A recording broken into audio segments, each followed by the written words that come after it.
嘿，大家好，欢迎来到我们的频道。今天我们要聊聊你可能从未注意过的一个隐藏福利。话题很简单，2026年开年2个月，你的补贴真的用完了吗？老实说啊，我以前也以为所有福利不就是当年发当年用，过了就没有了吗？2025年的补贴跨到2026不就失效了？但当我真正坐下来认真研究了这个问题后，我发现完全不对。新加坡的补贴制度下，2025年其实在帮我们铺好2026年的缓冲，甚至算下来，有些人一年还能领超过1800新元的生活支持，让人意想不到，对吧？如果你关心明年的生活成本，今天跟着我好好算清楚，说不定你会发现，今天省下的钱比你想象的要多得多。我们接着往下看，为什么2026年的福利其实是2025年的安排？好，我们先来聊一个非常关键的概念。很多人以为补贴制度就是简单的当年发当年花，可是这种逻辑在新加坡完全不适用。新加坡政府的福利设计实际上是非常有层次感的。如果你仔细看过去几年财政预算，就会发现这里有一个非常清晰的策略，提前规划，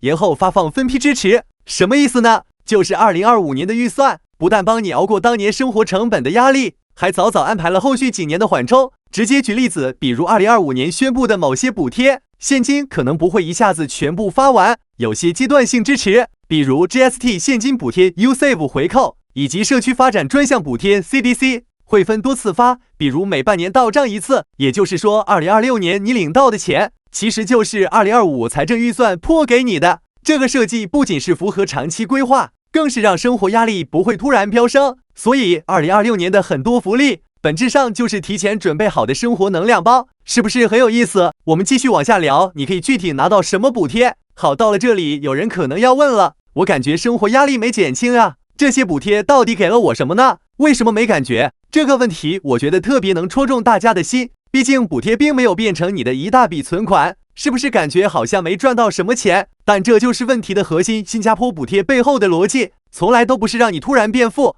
而是让你轻轻松松减少一些不该出现的开销压力。说直白点，它更像是掉在水里的救生圈，而不是送你一艘游艇。你可能看不到这些福利直接在账上变多，但他们确确实实是帮你省下了一笔压力，不再为水电费和基础开支发愁。所以想看清这些福利，光靠体感是不够的，我们得一步步算清楚细节。从这里我们举几个明确的实际案例开始，算一算你到底能领到多少钱。好了，我给你举个最简单的例子，身边一位普通的单身打工人，我们假设他年龄在21到59岁之间，住在 HDB 公寓，月收入属于中等水平。那么这样一个单身年轻人，2026年可以实际拿到多少支持呢？我们直接来算，首先是 SG60 福利补贴，直接到账600新元，你一定会拿到这一项。接着是 CDC 生活补贴，直接给你补贴300新元，吃饭买菜轻轻松松。然后是 GST 现金补贴，按保守计算，这里你至少可以拿到450新元。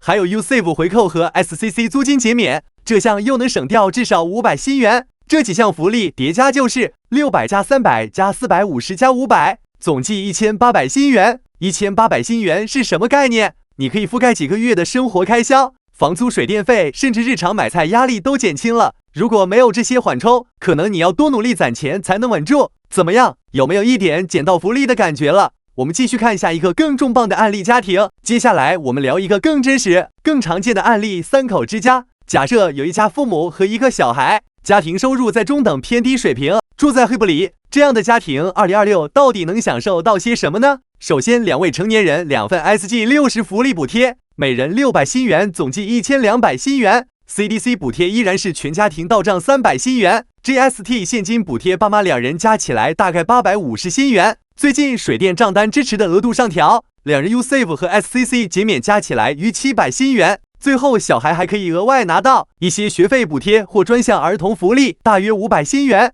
我们加一下，总数达到了3550新元。3550总额意味着什么？你一家3口的大部分生活开销都被隐形分担了，尤其是水电日常开支根本没那么恐怖。如果你是这样的家庭，是不是突然感觉有点安心了？当然，很多人也会问，是不是政府发福利的同时又开始涨价了？下面我们继续聊。有人可能会有这样的反应，政府总说有补贴，但生活成本还是越来越高，是不是这边发钱那边涨价？这个话题其实挺值得聊聊的，听起来很合理，对吧？但实际情况比你想象的更复杂。新加坡的补贴设计有一个显而易见的核心价值，它不是为了让每个人花得更开心，而是为了让大家在压力前有喘息空间。换句话说，这些福利不是让你瞬间感到富有，而是帮你避免生活节奏完全崩塌。你可以选择理性消费，优化生活。当然，这并不意味着我们不用关注整体的经济趋势。2026会怎样，肯定还是取决于全球性变化、公众政策调整。但至少有一点可以肯定，